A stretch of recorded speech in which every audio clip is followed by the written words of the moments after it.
ऐसा एक दिन नहीं जाता है जब जन्मध्य खतरनाक से खतरनाक अपराध मध्य प्रदेश में नहीं होता।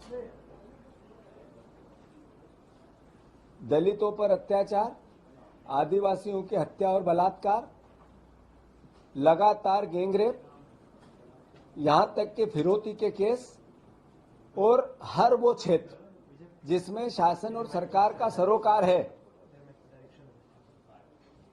सारे परिवार के लोगों को एहसास मध्य प्रदेश के हो रहा है कि हर जगह अपराधी पूरी ताकत से बेखौफ चालू हो गए। अपराधियों को डर समाप्त हो गया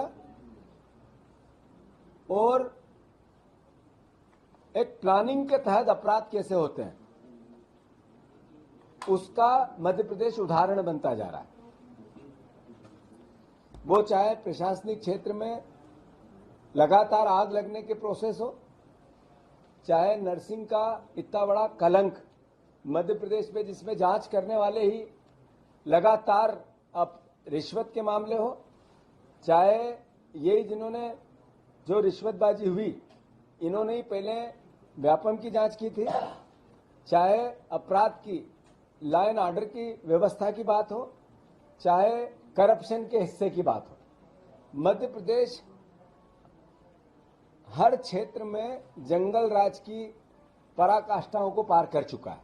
हमने इस दौरान करीब 7, 8, 9, 10 बार अलग अलग पत्र लिखकर मुख्यमंत्री जी से अनुरोध किया कि इस पर एक समीक्षा मीटिंग आपकी होनी चाहिए, सरकार की होनी चाहिए, प्रशासनिक अधिकारियों की होनी चाहिए। आप वीडियो कॉन्फ्रेंसिंग से एसपी से बात करना चाहिए। क्या कारण है कि अपराध दिन पे दिन बढ़ते जा रहे हैं, डकैती बढ़ती जा रही, चोरियां बढ़ती जा रही, इसको लेकर गृह मंत्री अपने दायित्व का निर्वाह करें। मुख्यमंत्री को ये बातें अच्छी नहीं लगती है, उनसे सवाल पूछना। वो बदले की भावना से विपक्ष में और बीजेपी के भी अंदर काम करने लगे। हमारे साथ लगातार विपक्ष को कैसे डराना, धमकाना, उन पर किसी न किसी प्रकार की उनकी आपराधिक और प्रशासनिक गतिविधियों से उस पर मोटिव बनाना और बीजेपी ज्वाइन कराना, ये प्रोसेस तो चुनाव पहले चल ही रहा था, पर वेंडेटा एक तरह से बदले की भावना से सरकार काम करने लगी। और खासकर गृह मंत्री और मुख्यमंत्री, जो मेरे पे चुनाव के दौरान 4 एफआईआर हुई थी, ये क्या था, बनती नहीं थी, सारी क्वैश होगी, पक्का भरोसा है, पर यह बदले की भावना का स्वरूप है। मैं मुख्यमंत्री से अनुरोध करना चाहता हूं, आग्रह करना चाहता हूं और चेताना भी चाहता हूं कि दिमाग में से ये आपके कहीं भी बुखार हो कि बदले की भावना से आप कुछ कर सकते हैं तो निकाल देना। सर पे विपक्ष की पूरी जो भूमिका होती है वो निभाने को लेकर ही काम किया जाएगा। दूसरी बात, प्रदेश के हित में पूर्वाग्रह से या नफरत की और घृणा की भावना से नहीं किया जाएगा, प्रदेश के हित में किया जाएगा और आपसे सवाल पूछे जाएंगे। आप फिर से मेरा आग्रह है, जितनी जल्दी हो मुख्यमंत्री जी, जैसा मैंने पहले भी कहा था, समीक्षा करें गृह मंत्री होने के नाते। क्यों अपराध बढ़ रहे हैं, क्यों अपराधी बेखौफ हो रहे हैं, क्यों लगातार जंगल राज की स्थापना हो गई है और इसके लिए दोषी कौन है। मैं मानता हूं ऐसे में कि सद्बुद्धि आएगी और करेंगे। जो सागर का घटनाक्रम है, मैं अभी वहां के लिए निकल रहा हूं। दलित परिवार पर किस तरह का प्रकरण है, पहले बहन के साथ छेड़खान, फिर भाई की हत्या, फिर चाचा की हत्या, फिर इस बीच में मां को भी एक तरह से निर्वस्त करना और फिर बेटी का भी ईश्वर की घटनाक्रम, जो वो भी उनकी भी मृत्यु हुई।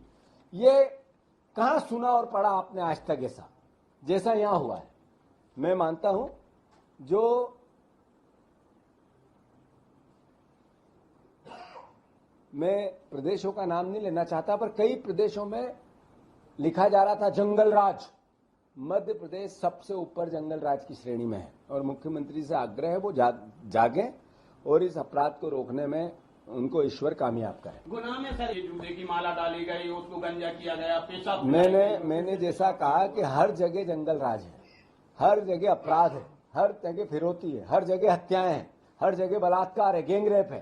तो जो गुनाह की घटना है, एक बंजारा समाज के व्यक्ति को सामाजिक रूप से इस तरीके का कृत्य होना ये तालिबानी नहीं है तो क्या है? इसके अलावा दिखता है तालिबानी? तो मध्य प्रदेश में जिस तरीके की व्यवस्था बन रही है और जो सरकार का फेलिवर है, मैं समझता हूं चिंता का विषय। आपने दबाव किया कि उनको भारी दबाव दिया गया, लालच दिया गया, क्या कहना चाहेंगे आप? मैंने जैसा कहा कि ये दिमाग में खासकर मुख्यमंत्री जी के हैं कि हम प्रेशर में लाके दबाव बना के अलग अलग तरीके से व्यक्तियों को टारगेट करके वेंडेटा की राजनीति से कंट्रोल कर सकते हैं, तो भूल जाएं। बहुत विनम्रता से, अगर उनके हित में भी और प्रदेश के हित में भी, अगर वो व्यक्तिगत बदले की बात जब चालू करेंगे तो उनको अंदाजा ही नहीं है कि किस हद तक लड़ा जाएगा। अभी 2 दिन पहले मुख्यमंत्री के बाद पुलिस प्रशासन मांस मदिरा की दुकानों पर खुले में जो बिक्री है उन पर कार्रवाई कर रहा है, लाउड स्पीकर पर कार्रवाई कर रहा है समीक्षा के बाद। ये बार बार इस तरह की घटनाएं घटना अभी इंदौर में भिखारियों को समाप्त करेंगे, अच्छी बात है, पॉजिटिविटी है, करना चाहिए। पर उसके साथ साथ इंदौर में इतना बड़ा क्राइम 2000 करोड़ रुपए का नगर निगम में बिना काम किए बिल पास करा लिए, उसमें मुख्यमंत्री की जबान खुली क्या? करप्शन के अगेंस्ट जबान खुली क्या? उज्जैन में जो शराब माफिया है उसके खूब डॉक्यूमेंट्स है मेरे पास। जिस दिन जो इंदौर में शराब माफिया है, ये छोटी छोटी शराब की दुकानों पर कार्रवाई करने से कुछ नहीं होगा। मैं मानता हूं कि 2 रास्ते हैं, विपक्ष सकारात्मकता से सरकार का सहयोग करे एक, और सरकार सकारात्मकता से कानून व्यवस्था और बाकी चीजों की कमियों को सुधारने में विपक्ष की भूमिका की सहायता रहे। 2, अगर वेंडेटा है तो आपको अपराधियों से करना पड़ेगा, अपराध से करना पड़ेगा। मैं मानता हूं हम सबको चेतना चाहिए। आप लोगों से भी धन्यवाद जिस तरीके से आप मुद्दे उठा रहे हो।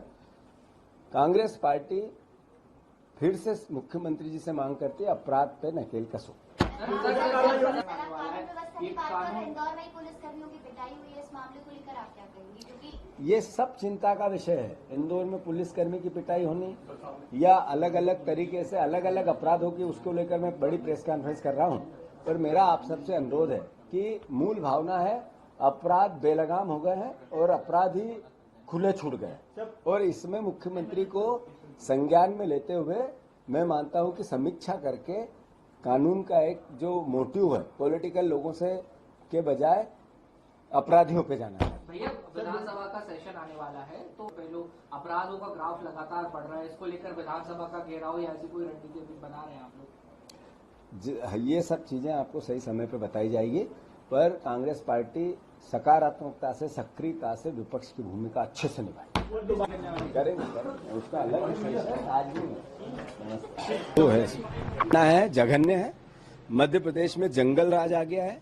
बार बार मुख्यमंत्री से आग्रह करने के बाद भी मुख्यमंत्री जी कानून व्यवस्था को लेकर गंभीर नहीं है, और ऐसे में मेरा मानना है कि हमारा विपक्ष का दायित्व है जनता और सरकार दोनों को जगाए, और खासकर मुख्यमंत्री को जगाए। हम अपना काम कर रहे हैं।